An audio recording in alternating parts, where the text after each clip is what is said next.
बिस्मिल्लाहिर्रहमानिर्रहीम। अस्सलाम वालेकुम नाज़रीन, मैं हूँ आसिफ़ अली ख़ान।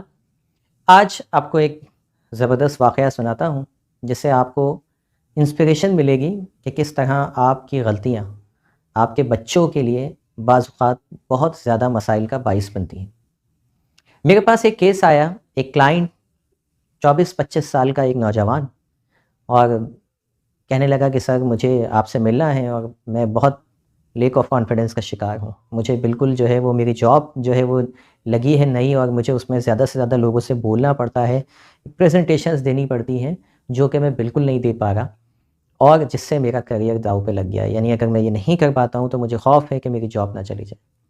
मैंने उसको टाइम दिया और वो आके मिला। पता चला कि उसके अंदर शदीद किस्म का पब्लिक स्पीकिंग फ़ोबिया मौजूद है। यानी वो लोगों के सामने बात ही नहीं कर सकता, और जब वो लोगों के सामने आता है, नए लोगों से ख़ास तौर से मिलता है, तो उसकी आवाज़ गले के अंदर फँस जाती है और उसको पसीने आने लग जाते हैं और उसकी टाँगें कँपकँपाने लग जाती हैं। मैंने उससे पूछा कि ये कब से हो रहा है आपको? क्या मसला है? कहता है मुझे कुछ नहीं पता कि ये ऐसा कब हुआ, लास्ट टाइम कब हुआ, मुझे आइडिया नहीं है, और मैं बस इतना जानता हूँ कि मुझे इस फ़ोबिया से, इस खौफ़ से आज़ादी चाहिए। ख़ैर, हमारा एक तरीक़ेकार होता है जिसको हम हिप्नोटिक थेरेप्यूटिक वेज़ के अंदर एक क्लाइंट को हिप्नोटाइज़ करते हैं और पहले उसके रूट कॉज़ तक जाते हैं, जहाँ से वो फ़ोबिया या जो भी खौफ़ है वो इंस्टॉल हुआ था वो पता लगाते हैं, और साथ-साथ उसको जो है वो चेंज करते हैं, उसको अनइंस्टॉल करके एक नया प्रोग्राम जिसमें इंसान कॉन्फिडेंट हो, वो इंस्टॉल किया जाता है। तो ड्यूरिंग थेरेपी मुझे ये पता चला, जब मैं उसको पास्ट में लेके गया हिप्नोटाइज़ करने के बाद और उसके मुख्तलिफ़ इवेंट्स को मैंने खंगाला, तो मुझे खौफ़ आपको पता है कब उसको उसका मिले। 24-25 साल का वो नौजवान है, उसको याद आता है कि 8 साल की उम्र में जब वो क्लास में पहली मर्तबा उससे कहा गया कि बेटा स्टेज पर आओ, यानी क्लास में आप आइए बोर्ड पर और आकर जो है वो कुछ समझाइए, रीडिंग वगैरह कुछ जो है वो कीजिए बुक की। वो बच्चा कहता है कि मैं वहाँ गया, और जाने के बाद जब मैंने रीडिंग स्टार्ट की तो मेरी टीचर ने मुझे डाँटा, क्योंकि मुझसे गलती हुई थी रीडिंग में, और मैं वहाँ पर रोने लगा। वो डाँट जो है वो इंस्टॉल हुई ऐसी कि बच्चे ने ज़िंदगी भर के लिए public speaking phobia, public speaking fear अपने अंदर डेवलप कर लिया। वक्त गुज़रता गया, लोग भूल-भाल गए, वो भी भूल गया, लेकिन चूँकि अनकॉन्शियस पे जो चीज़ इंस्टॉल हो जाती है वो फिर कब्र तक साथ देती है, फिर वो निकलती नहीं। फिर जब भी कभी उसको वो इवेंट ट्रिगर होता है, अब चूँकि जब वो नौकरी के लिए गया और वहाँ उसको प्रेज़ेंटेशन देनी पड़ी, तो अनकॉन्शियस ने फ़ौरी एसोसिएट किया कि ये तो उसी तरह का माहौल है, क्योंकि वहाँ पे भी बच्चे बैठे हुए थे और ये बच्चा प्रेज़ेंटेशन दे रहा था, रीडिंग वगैरह कर रहा था। वैसे ही अनकॉन्शियस ने उसको एसोसिएट किया, और चूँकि वहाँ वो रोने लगा था, टीचर ने डाँटा था, तो सेम खौफ़ उसने यहाँ पर ऑपरेट करना शुरू कर दिया, और अब वो कहीं पर भी भूल नहीं पा रहा। नाज़रीन, ये गलती टीचर्स और वालिदैन दोनों की तरफ से होती है। टीचर्स की तरफ से ज़्यादा इसलिए होती है क्योंकि टीचर्स के पास हमेशा पब्लिक मौजूद होती है। वालिदैन के पास बहुत कम ऐसे चांसेस होते हैं जब सारा ख़ानदान बैठा हुआ हो और वहाँ वो बच्चे को किसी बात के ऊपर टोके, रोके या उसके तज़लील करे, तो वहाँ से भी फ़ोबिया डेवलप होता है, लोगों का खौफ डेवलप होता है, क्योंकि 4 लोगों के सामने जब बेइज़्ज़ती होती है बच्चे की, तो फिर वो 4 लोगों से हमेशा के लिए डरने लग जाता है।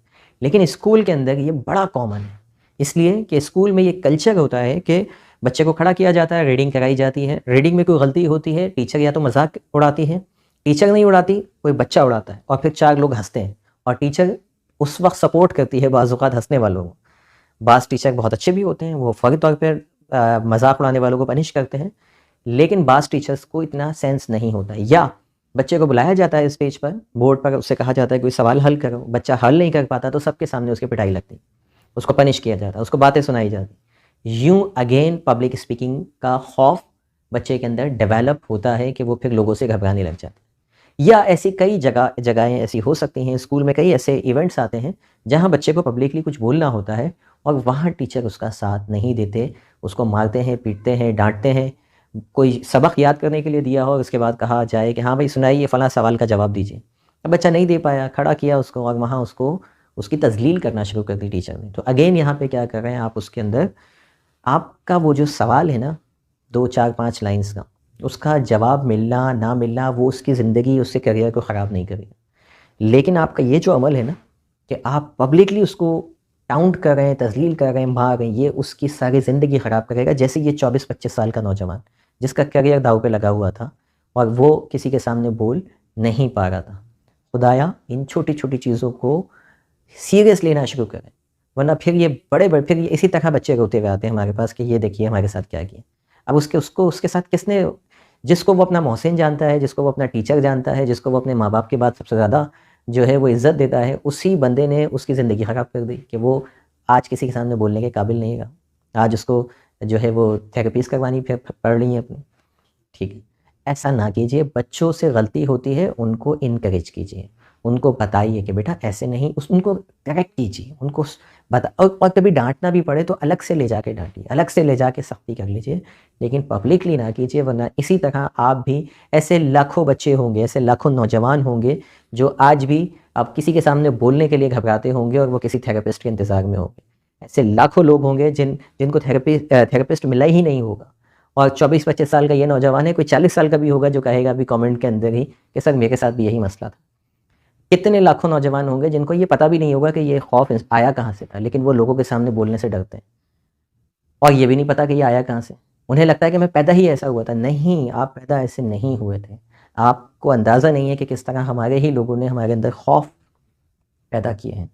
सिर्फ 2 खौफ लेके पैदा हुए थे हम, एक ऊँची आवाज़ का, एक ऊँचाई से गिरने का, जो अल्लाह ने खुदा ने हमारे लिए अंदर रखा है। बाकी सारे खौफ हमें हमारे अपनों ने ही दिए हैं, सारे गम ये। तो काइंडली अपने बच्चों के साथ ये छोटी-छोटी चीज़ों का ख़याल कीजिए। मिलते हैं अगली वीडियो में। Thank you for watching. अल्लाह हाफ़िज़।